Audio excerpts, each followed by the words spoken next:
नमस्ते। मैं डॉक्टर मीनाक्षी उपाध्याय तिवारी आप सबका अपने यूट्यूब चैनल ज्ञान पथ में स्वागत करती हूँ।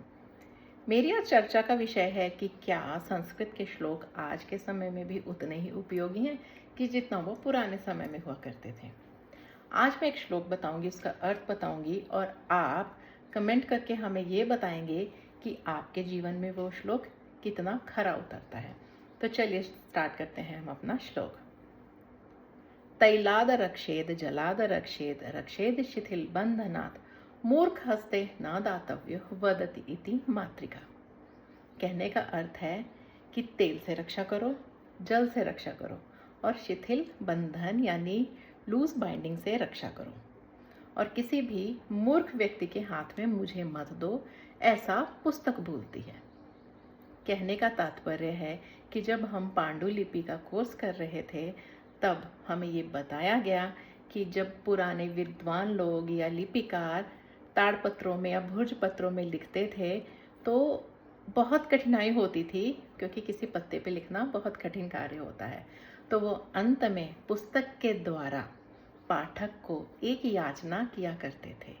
वो ये कहते थे कि पुस्तक ये कहती है पाठक को कि मेरी रक्षा करो, तेल से मुझे बचाओ, जल से मुझे बचाओ और शिथिल बंधन यानी कि लूज बाइंडिंग से मुझे बचाओ। आज के समय में जो बुक्स हैं वो अच्छे से बाइंड होती हैं, पुराने समय में बाइंडिंग नहीं होती थी। एक पत्ते के ऊपर दूसरा पत्ता रख दिया जाता था और ऊपर होल किया जाता था और एक सूत्र से बांध दिया जाता था।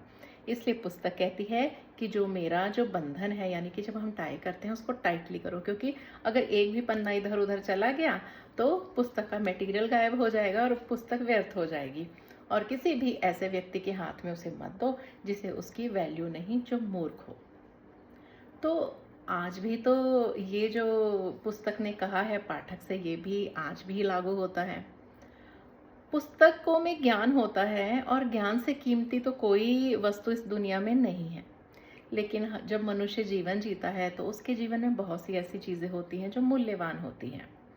जैसे अन्न है, अन्न को तेल से बचाओ, जल से बचाओ और किसी मूर्ख व्यक्ति को मत दो कि उसकी वैल्यू ना करे, वो इधर उधर छितरा दे, इधर बिखरा दे और वो अन्न तो व्यर्थ चला जाएगा। शिथिल बंधनात् मतलब उसको ऑर्गेनाइज तरीके से रखो। ऑर्गेनाइज रखेंगे तो हमारा अन्न काफ़ी देर तक चलेगा और हमें पता रहेगा कि हाँ कितना अन्न है। पुस्तकों ने ये पाठकों से याचना की, लेकिन वो श्लोक पुस्तक के लिए था, सिर्फ पुस्तक के लिए नहीं था, वो और भी चीज़ों के ऊपर अप्लाई हो सकता है। आप अपने वस्त्र ही ले लीजिए। आजकल तो लोग कितना पैसा डालते हैं अपने वस्त्रों में। अगर तेल लग जाए तो क्या हो, ड्राई क्लीन वाला भी नहीं उसको छुड़ा सकता है, उसका जो निशान होता है। और अगर पानी में भीग गया तो खराब हो जाएगा। और ऐसे किसी व्यक्ति को अपना ड्रेस दे दिया जिसे उसकी वैल्यू नहीं, तो आपका जो ड्रेस है वो चला गया।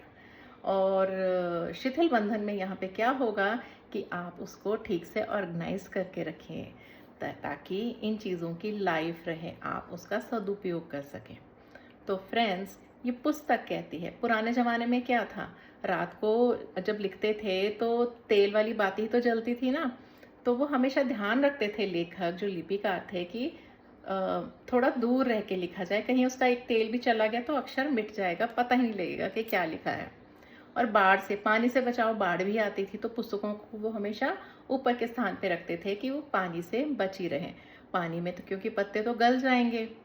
और शिथिल बंधन वो हमेशा सूत्र से टाइट करके रखते थे, ऑर्गेनाइज करके रखते थे, इसका ये अर्थ है।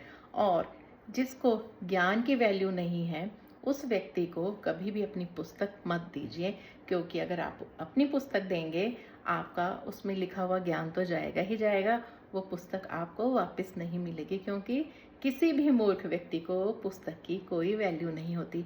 वो तो इधर उधर फेंक देगा, उसे भी नहीं पता होगा कि कहाँ पड़ी है। तो अब आप मुझे ये कमेंट करके बताइए कि ये जो एक श्लोक था ये आज के समय में कितना सार्थक है। हम फिर मिलेंगे नए वीडियो में। जय श्री कृष्ण, राधे राधे।